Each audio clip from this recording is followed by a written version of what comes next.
सारी जातियां हैं, दो चार को छोड़कर वो सारी जातियां सड़कों पर आने वाली हैं।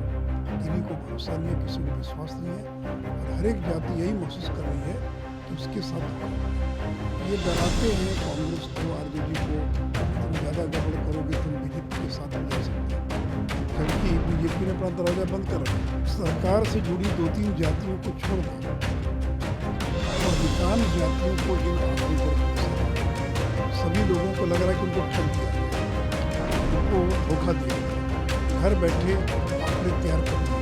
इन्हीं के आंकड़ों के अनुसार 9.5% फिर से समा जाता है।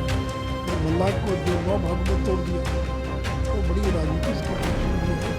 और इसीलिए क्योंकि जनता दल के सांसद का बयान मैंने देखा कि तेली समाज की आबादी को कम करके आता गया है और संग्रहण करना दूसरे राज्यों को तय करना है। देखिए, मैं तो सारा वो सवाल ये कर रहा हूँ कि कर्नाटक में 2015 में जातीय गणना हुई, आज 8 साल हो गया।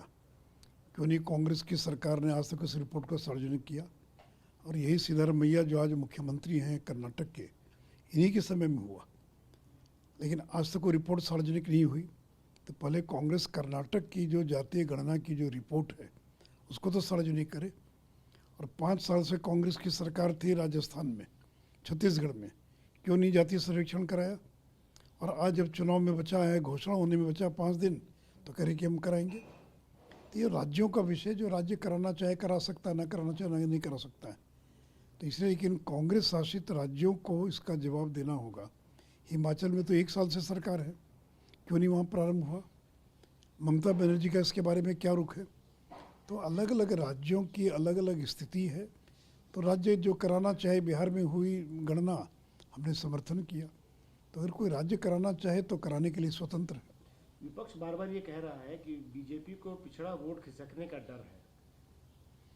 भाई हमने तो देश का प्रधानमंत्री दे दिया पिछड़े वर्ग से आने वाले नरेंद्र मोदी को। देखिए, इस देश के अंदर 3 प्रधानमंत्री बने जो ओबीसी समाज से आते थे। श्री देवगौड़ा, जिनकी सरकार को कांग्रेस ने 11 महीने में गिरा दिया। फिर चौधरी चरण सिंह, जो कांग्रेस के समर्थन से सरकार बनी, लेकिन वो संसद का मुंह नहीं देख पाई और चौधरी चरण सिंह को हटना पड़ा। और तीसरे बने श्री नरेंद्र मोदी, आज 9.5 साल से देश के प्रधानमंत्री बने हुए हैं। और आज देश का जो ओबीसी समाज है वो पूरी तरह से नरेंद्र मोदी के साथ है। फिर जिस प्रकार की गरीबों के कल्याण की योजनाएं उन्होंने प्रारंभ की, आखिर उज्ज्वला योजना का सर्वाधिक लाभ किसको मिला? आखिर घर घर अगर बिजली पहुंची, या अगर 5 किलो अनाज मुफ्त मिल रहा है, या जनधन योजना, तो ये दलित, आदिवासी, ओबीसी, इन लोगों को सर्वाधिक इसका लाभ मिला है। और फिर बीजेपी ने जो संवैधानिक दर्जा दिया ओबीसी आयोग को, क्यों नहीं कांग्रेस ने आज तक संवैधानिक दर्जा दिया था? क्यों नरेंद्र मोदी का इंतजार करते रहे? क्यों नहीं केंद्रीय विद्यालय में, क्यों नहीं नवोदय विद्यालय में, सैनिक स्कूल के अंदर 27% ओबीसी का आरक्षण दिया गया? ये जब नरेंद्र मोदी की सरकार बनी तो आज 4 लाख से ज़्यादा बच्चे जो केंद्रीय विद्यालय में हैं, बाकी के अंदर वो लाभान्वित हो रहे हैं। तो वो ज़माना चला गया जब बीजेपी के साथ कमंडल था और ये समाजवादी पार्टी, राजद, कांग्रेस, जदयू के साथ मंडल था। आज मंडल भी हमारे साथ है और कमंडल भी हमारे साथ है।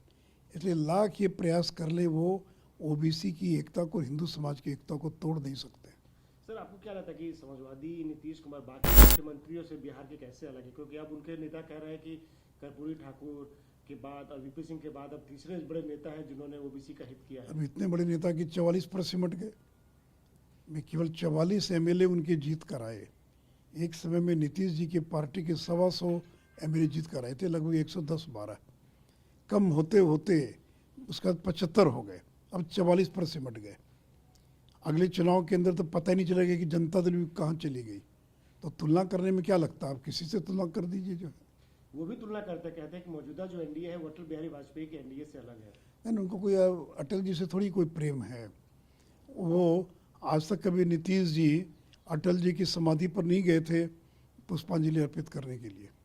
पहली बार गए इतने वर्षों के बाद, उनके मृत्यु के बाद पहली बार गए। तो ये डराते हैं कांग्रेस को, आरजेडी को कि तुम ज़्यादा गड़बड़ करोगे तुम बीजेपी के साथ भी जा सकते हैं, जबकि बीजेपी ने अपना दरवाज़ा बंद कर रखा। तो ये इस तरह का सिग्नल देते रहते हैं। INLD का सम्मेलन था हरियाणा के अंदर, वहाँ नहीं जाकर चौधरी देवीलाल की स्मृति में जो कार्यक्रम था वहाँ नहीं जाकर दीनदयाल जी की मूर्ति पर चले गए माल्यार्पण करने। तो उनको दीनदयाल जी अटल जी से थोड़ी प्रेम है। तो वो राजनीति करते वो डराते हैं कांग्रेस वालों को कि अगर कुछ मुझे सम्मान नहीं मिला, मुझे अगर प्रधानमंत्री पद का उम्मीदवार घोषित नहीं किया तो मैं कांग्रेस में बीजेपी के साथ भी जा सकता हूँ। जबकि अमित शाह नड्डा जी ने एक बार दर्जनों बार स्पष्ट किया है कि अब नीतीश जी के लिए बीजेपी का दरवाज़ा सदैव सदैव के लिए बंद हो चुका है। और सर, जो आज जो सुप्रीम कोर्ट का फैसला आया उस पर क्या कहेंगे? नहीं, देखिए, फैसला तो जो आया है, जो निर्देश आया है, और सुप्रीम कोर्ट ने ठीक ही कहा कि राज्य को अधिकार, ये नीतिगत मामला है और राज्य को नीतिगत निर्णय करने का अधिकार, इसलिए उसने कोई स्टे नहीं लगाया। लेकिन बिहार में जो आंकड़े आए हैं उसको लेकर भारी घमासान मचा हुआ है। सरकार से जुड़ी 2-3 जातियों को छोड़ दें तो अधिकांश जातियों को इन आंकड़ों पर भरोसा नहीं है। सभी लोगों को लग रहा है कि उनको ठग दिया गया है, उनको धोखा दिया गया है, घर बैठे आंकड़े तैयार कर लिए गए, इसलिए किसी को भी इन आंकड़ों पर भरोसा नहीं है। और इतना ही नहीं तो वैश्य की आबादी 9.5% है। अगर 9 अलग अलग भाग में जो बांट दिया, अगर एकजुट कर दें तो कुछ सत्ता से जुड़ी जातियों का अंक एक साथ दिखाया जा रहा है।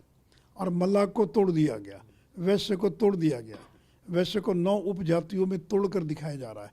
अकारा की बनिया केवल 2.5% है, जबकि इन्हीं के आंकड़ों के अनुसार 9.5% वैश्य समाज आता है। फिर मल्लाह को जो 9 भागों में तोड़ दिया। तो बड़ी राजनीति इसके पीछे हुई है। और इसलिए खुद जनता दल के एक सांसद का बयान मैंने देखा है कि तेली समाज की आबादी को कम करके आंका गया है और उसका सम्मेलन कर रहे हैं। तो आप देखेंगे आगे आने वाले दिनों में जितनी जातियां हैं 2-4 को छोड़कर, वो सारी जातियां सड़कों पर आने वाली हैं। किसी को भरोसा नहीं है, किसी को विश्वास नहीं है और हर एक जाति यही महसूस कर रही है कि उसके साथ धोखा हुआ है।